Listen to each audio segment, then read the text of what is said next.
பிரியமானவர்களே, ஆண்டவராகிய இயேசு கிறிஸ்துவின் நாமத்தினாலே உங்களை வாழ்த்துகிறேன். இந்த நாளிலும் நம்முடைய தியானத்திற்காக 107ஆம் சங்கீதம் 29வது வசனத்தை நான் வாசிக்கிறேன். கொந்தளிப்பை அமர்த்துகிறார், அதன் அலைகள் அடங்குகின்றது. எனக்கு அன்பானவர்களே, 107வது சங்கீதத்தின் 28வது வசனத்தை நாம் நேற்றைய தினத்திலே தியானித்தோம் அல்லவா? இன்றைக்கும் தடைகளை நீக்குகிற ராஜாதி ராஜா செய்கிற மற்றும் ஒரு காரியத்தை நாம் தியானிக்க போகிறோம். ஆம், தேவ பிள்ளைகளாகிய நம் ஒவ்வொருவருடைய வாழ்க்கையிலும் கடல் அலையின் கொந்தளிப்பை போன்ற வலிமையான அலைகளை போன்ற கடினமான சூழ்நிலைகளை நாம் சந்திக்க நேரிடுகிறது அல்லவா? எப்பேற்பட்ட எதிர்மறையான சூழ்நிலையானாலும், கொந்தளிப்பானாலும், அலைகளானாலும் அவருடைய வார்த்தைக்கு முன்பதாக நிற்க முடியாது என்பதை நீங்கள் அறிந்து கொள்ளுங்கள். தேவனுடைய வார்த்தை அவ்வளவு வல்லமை மிக்கது.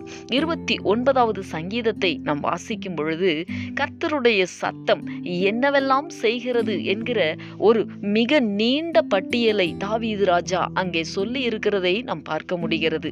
அன்பரே, உங்களுடைய வாழ்க்கையிலே காணப்படுகிற கொந்தளிப்புகள் நிச்சயமாய் அமர்ந்து போகும். அமைதிப்படுத்துகிற தேவன் உங்களோடு கூட இருக்கிறார். எனக்கு அன்பானவர்களே, நீங்கள் ஆபத்திற்கு பயப்படாமல் விக்கினமின்றி வாசம் பண்ணுவீர்கள். சத்துரு உங்களை நெருங்க முடியாது. நியாயக்கேட்டின் மகன் உங்களை ஒடுக்குவது இல்லை. தேவனாகிய கர்த்தருடைய நாமமாகிய உன்னதமான மறைவிலே அவர் உங்களை காப்பாற்றி தமது கரத்தின் நிழலினால் உங்களை மறைத்து தீமை அணுகாதபடிக்கு பாதுகாத்துக் கொள்ளுவார். உங்களுக்கு விரோதமான கொந்தளிப்புகள், அலைகள் நிச்சயமாய் அடங்கி போகும். விசுவாசித்து ஜெபிக்கலாமா? எங்களை நேசிக்கிற எங்கள் அன்பின் பரலோக தகப்பனே, ஆசீர்வாதமான இந்த நாளுக்காக உமக்கு நாங்கள் நன்றி செலுத்துகிறோம்.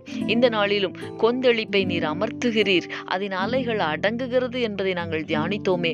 இந்நாட்களிலே உம்முடைய பிள்ளைகளுக்கு விரோதமாய் கொந்தளித்து கொண்டிருக்கிற எல்லா எதிர்மறையான சூழ்நிலைகளையும் என் தேவனாகிய கர்த்தர் தம்முடைய வார்த்தையின் வல்லமையினால் அடக்கி போடும்படிக்கு நான் ஜெபிக்கிறேன். கர்த்தாவே, உம்முடைய பிள்ளைகள் சுகமாய் வாழ்ந்திருக்கும்படிக்கு தேவனாகிய கர்த்தர் உம்முடைய பிள்ளைகளுடைய வாழ்க்கையில அற்புதங்களை செய்து தடைகளை நீக்கி உம்முடைய நாமத்தை நீர் மகிமைப்படுத்தும்படி ஜெபிக்கிறேன். எல்லா கொந்தளிப்புகளும் அதன் அலைகளும் இயேசு கிறிஸ்துவின் வல்லமையுள்ள நாமத்தினாலே அடங்கட்டும். கர்த்தர் அப்படி செய்ய போகிறதற்காக உமக்கு ஸ்தோத்திரம். இயேசு கிறிஸ்துவின் நாமத்தில் வேண்டிக் கொள்கிறேன் நல்ல பிதாவே. ஆமேன், ஆமேன்.